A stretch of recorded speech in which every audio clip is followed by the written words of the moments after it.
Hello everyone, कैसे हो आप सभी लोग? I hope doing well. देखो 2025 के बीच में समरी से 3 क्वेश्चन पूछे गए थे, जिसके बाद हम डरने लगे एंड समरी को पढ़ने लगे। बट एक्चुअली ये जो टॉपिक है बायोमोलिक्यूल्स, इसकी समरी पढ़ना बहुत वर्थ इट है, क्योंकि इसके बीच में जो चार्ट दिए हैं टॉपिक के बीच में उसे एक्सप्लेन किया है। तो मेरे साथ एनसीईआरटी उठा लो और इसे हाईलाइट करना स्टार्ट कर दो। तो सबसे पहला पॉइंट आता है, the elemental composition of living tissues and the non living matter appear also to be very similar but when analyse qualitatively. यहां पर इंपॉर्टेंट है क्वालिटेटिवली, क्योंकि अगर वो घुमा के देंगे आपको क्वांटिटी के बारे में तो वो गलत हो जाएगा। यहां पर क्वालिटेटिवली सही होने वाला है। अगर आप नेक्स्ट चीज देखोगे, however a closer examination reveals that the relative abundance of CHO carbon hydrogen and oxygen is higher in living system. तो हमारे बीच में CHO ज्यादा है, इसे अच्छे से याद कर लेना। नेक्स्ट पॉइंट है आपके चार्ट से, ये चार्ट के बीच में दिया है, the most abundant chemical in the living organism is water. And आपको कमेंट सेक्शन के अंदर बताना है कि कितना परसेंट होता है। आपके लिए नेक्स्ट होता है, there are 20 types of amino acids and 5 types of glycerol, sorry 5 types of nucleotides आता है, सॉरी। तो यहाँ पर देखो 20 टाइप्स ऑफ अमीनो एसिड्स आपको पता होगा, बट 5 टाइप्स ऑफ न्यूक्लियोटाइड्स के नाम पता होंगे, बट वो नंबर इंपॉर्टेंट है, क्योंकि स्टेटमेंट बेस्ड क्वेश्चन में दिया जा सकता है।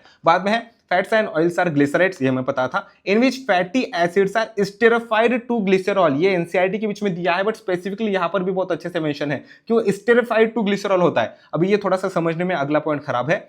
Phospholipids contain in addition a phosphorylated nitrogenous compound, तो उसे अच्छे से याद करना कि उसके बीच में नाइट्रोजनस कंपाउंड भी होता है। ठीक है, आगे only 3 types of macromolecules that is the proteins, nucleic acids and polysaccharides are found in living system. यहां पर कितना स्पेसिफिकली दिया है कि सिर्फ 3 टाइप के मैक्रोमोलिक्यूल्स हमारे लिविंग सिस्टम के बीच में होते हैं। इंपॉर्टेंट है, हाईलाइट करना। बाद में bio micromolecules are polymers. Polymers मतलब ये आपका रबर वाला पॉलीमर नहीं होता है, मोनोमर से मोनोमर का यूनिट यूनिट यूनिट करके जो बनता है उसे हम पॉलीमर कहते हैं, ये यहाँ पर मेंशन है। अगर आप नेक्स्ट पॉइंट देखोगे, protein serve a variety of cellular functions, यहाँ पर इंपॉर्टेंट है, आपको पता होगा कि एंजाइम होता है, एंटीबॉडीज होती है, रिसेप्टर्स होती है, बट यहाँ पर हार्मोन्स भी है। और इसका रेफरेंस आपको पूछा जा सकता है 2 टॉपिक से, एक तो केमिकल कंट्रोल एंड कोऑर्डिनेशन से और दूसरा आपका बायोमोलिक्यूल से। मतलब एक क्वेश्चन 2 जगह से पूछा जा सकता है। फिर बाद में अगर आप आगे देखोगे तो ये सबसे ज्यादा इंपॉर्टेंट है और कंफ्यूजिंग है, collagen is the most abundant protein in animal world. क्यों, उसका रीजन आप मुझे कमेंट सेक्शन के अंदर बता सकते हो, बट ये सबसे ज्यादा कंफ्यूजिंग पॉइंट है। आपका जो रूबिस्को है, ठीक है, रूबिस्को जो है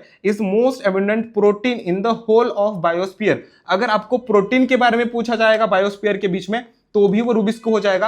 एंड अगर आपको एंजाइम के बारे में पूछा जाएगा इन द बायोस्फीयर तो उसका आंसर भी रूबिस्को ही हो जाएगा। ये एनसीईआरटी के बीच में मेंशन नहीं है, बट उसका रेफरेंस यहां से आता है। तो क्वेश्चन कैन बी फ्रेम्ड, इसे अच्छे से याद करना। मैं फिर से बताता हूं, रूबिस्को ही है मेरे दोस्तों, जो कि आपका एंजाइम भी है और उसी के साथ प्रोटीन भी है, जो कि मोस्ट एबंडेंट है आपके होल बायोस्फीयर के बीच में। फिर बाद में एंजाइम्स आर प्रोटीन्स, प्रोटीन्स आपके एंजाइम्स होते हैं, और मेरे दोस्तों वो डीनेचर हो जाते हैं हायर टेम्परेचर पर। अभी मुझे कमेंट सेक्शन के अंदर बता दो, ऐसा कौन सा एंजाइम है जो कि हायर टेम्परेचर पर डीनेचर नहीं होता, जिसकी वजह से हम पीसीआर साइकिल के बीच में उसे